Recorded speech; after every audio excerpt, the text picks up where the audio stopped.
ஆனால் அந்த படம் பார்க்குறப்போ நமக்கு முதல் சீன்லேயே உப்புமா சீனுன்றப்போ தெரிஞ்சு போச்சு.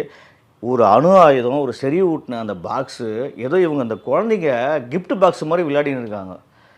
அதெல்லாம் வந்து இன்றைக்கி வரலையும் ஈரானில் இவ்வளோ சண்டை, ஈராக்கில் இவ்வளோ சண்டை, சிரியாவில் இவ்வளோ சண்டை, ரஷ்யாவுக்கும் உக்ரைனுக்கும் இவ்வளோ சண்டை, இதெல்லாம் காரணமே இந்த அணு ஆயுதம் தான். அணு ஆயுதம் நாடு வச்சிருக்கிற மேலே தடை போடுவாங்க, அந்த நாட்டையே அழிக்கணும்னு அமெரிக்கா கங்கணம் கட்டுன்னு அலையிறது. அதுக்கு காரணம் அணு ஆயுதன்றது பயங்கரமான மோசமான விளைவை ஏற்படுத்துன்றது தான்.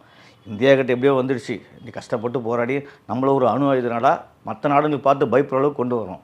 ஆனால் இன்றைக்கி ஒரு சாதாரண ஒரு பேங்க்குள்ளே போனாலும் 4 சீக்ரெட் சாவி இருக்கும், 4 ஃபிங்கர் பிரிண்ட்டு, ஃபேஸ் ஓப்பன் இருக்கும். இந்த மாதிரிலாம் ஒரு சாதாரண பேங்க்கில் வைக்கிறாங்க. இவனுக்கு என்னடா அணு ஆயுதத்தை எடுத்துன்னு போயிட்டு கூடங்குளத்தை எடுத்து போய் வெடிக்கிறேன்னு சும்மா காரில் போய் ஸ்கேன் பண்ணி உள்ளே போயிட்டு நம்மளை காமெடி உச்சத்தை பண்ணது தான் செம்ம கடுப்பு. அதுவும் அந்த அணு ஆயுதம் பாக்ஸை சரி விட்டுனா அந்த பாக்ஸை ஏதோ கிஃப்ட் பாக்ஸ் மாதிரி ஊராக சுற்றிட்டு இருக்கிறாங்க.